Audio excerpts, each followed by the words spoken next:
tema de la Ilustración hasta el imperialismo.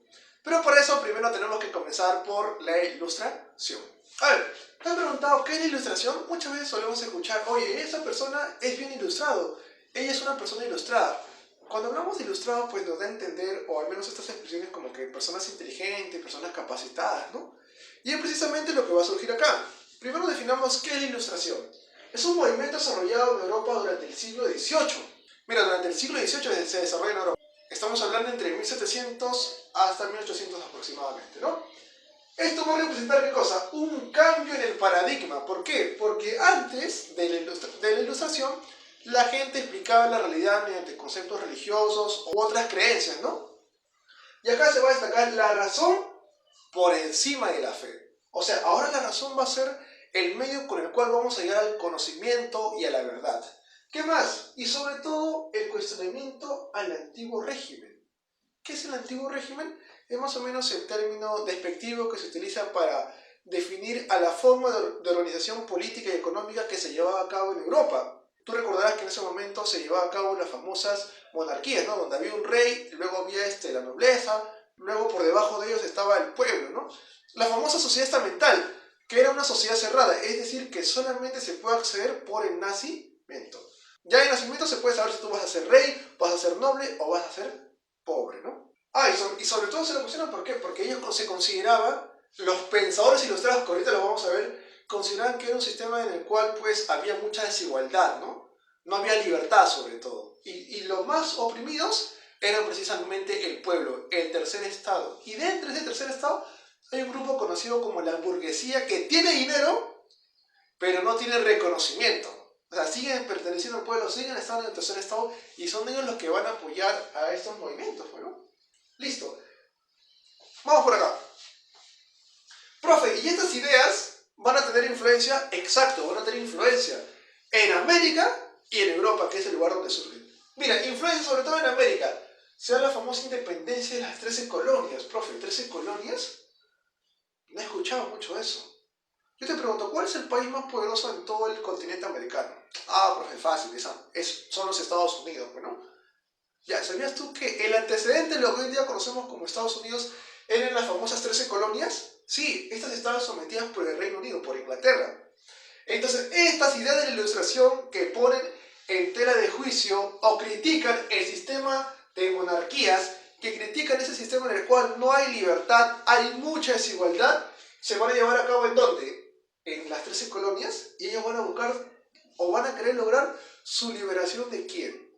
Y lo van a lograr. ¿Recordás tus nombres como por ejemplo George Washington, Thomas Jefferson y Benjamin Franklin, ¿no? Y se va a lograr en el 4 de julio de 1776. Entonces, esta es la primera manifestación donde se han plasmado las ideas ¿de dónde? De la Ilustración. Pero no fue la única. Luego se va a llevar a cabo en el país donde tiene más popularidad, donde se encuentran los principales pensadores ilustrados, como Montesquieu, como Rousseau y como Voltaire. ¿Qué pasó en Francia?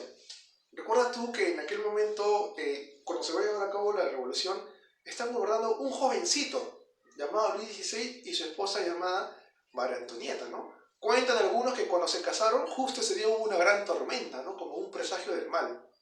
Qué terrible, ¿no? ¿Te imaginas estar justo cuando se van a conmemorar al nuevo monarca y de pronto hay una tormenta terrible? ¿No? Como que dice algo anda mal, ¿no? Algo anda mal. Pero bueno, entonces, y también otra cosa, que justo en aquel momento en Francia se está dando una grave crisis económica, ¿no?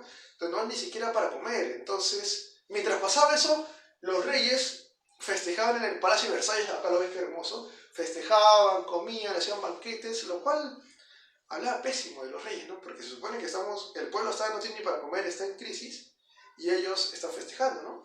Sobre todo, y es más, en aquel momento la harina va a estar ausente, que era uno de los principales medios con los cuales el pueblo francés se alimentaba. Por ejemplo, nosotros has escuchado el famoso pan francés, ya pues sin harina no hay panes, bueno.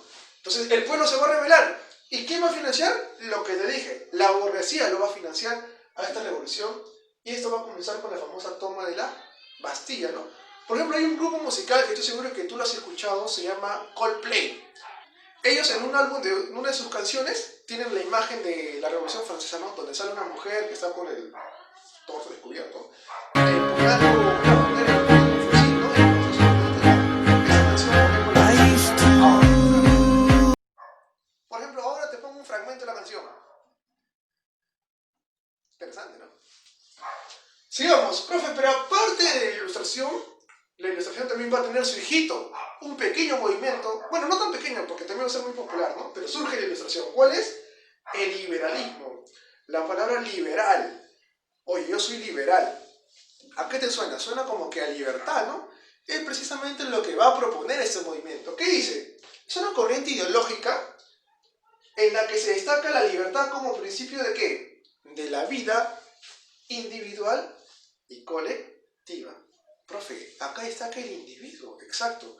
Precisamente una de las ideas que va a dejar la ilustración y que va a tomar el liberalismo es la famosa idea de libertad, del individuo sobre todo. Ya no importa el colectivo, lo que importa es el individuo.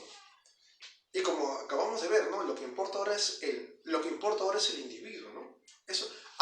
Y otra cosa más, tienes que acordarte que una de los grandes aportes que va a dejar a cabo, y de hoy ahora, acuérdate que el lema de la Revolución Francesa es libertad, igualdad y fraternidad, ¿no? Esos son los 3 lemas de la Revolución Francesa. Por ejemplo, acá se va a llevar a cabo la Declaración de los Derechos del Hombre y del Ciudadano, que después van a ser la influencia para lo que hoy en día conocemos como la Declaración de los Derechos Humanos, ¿no?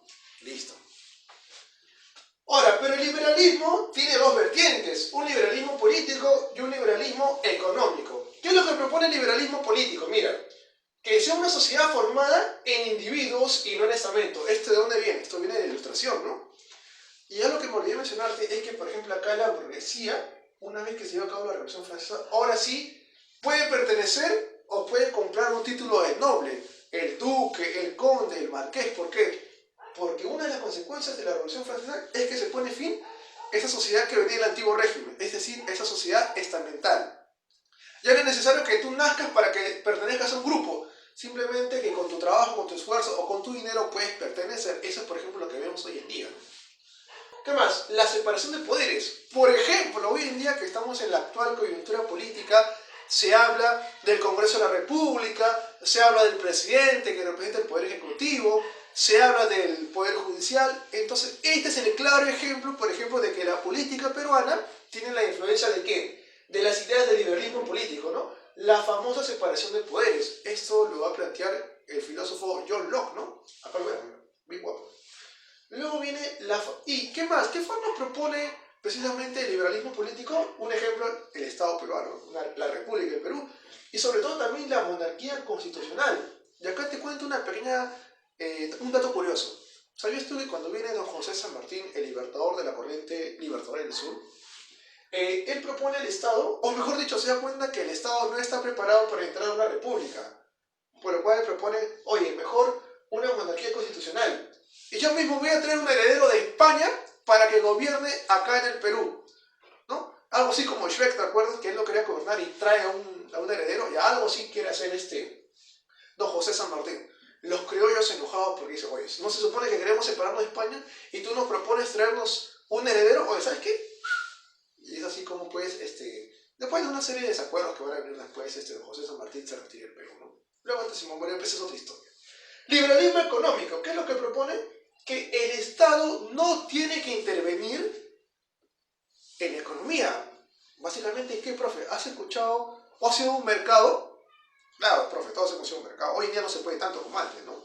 Pero también existe, pero por ejemplo, en el mercado encontramos gente que vende y gente que compra. Los que venden, ¿cómo se llaman? Los ofertantes, y los que compran son los demandantes. Por eso que en el mercado está esa palabra famosa, ¿no? Oferta y demanda. En pocas palabras, el Estado no tiene que intervenir entre la oferta y la demanda. Acá está el principio básico. ¿Qué más?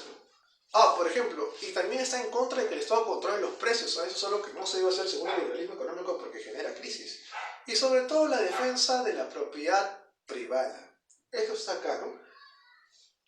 Y entre los principales representantes del liberalismo económico tenemos, por ejemplo, al padre de la economía, Adam Smith, luego David Ricardo, John Stuart Mill, entre otros. Entonces ya hemos visto más o menos cuáles son las corrientes ideológicas que van a determinar el mundo en aquel momento, sobre todo en la realidad de Europa, ¿no?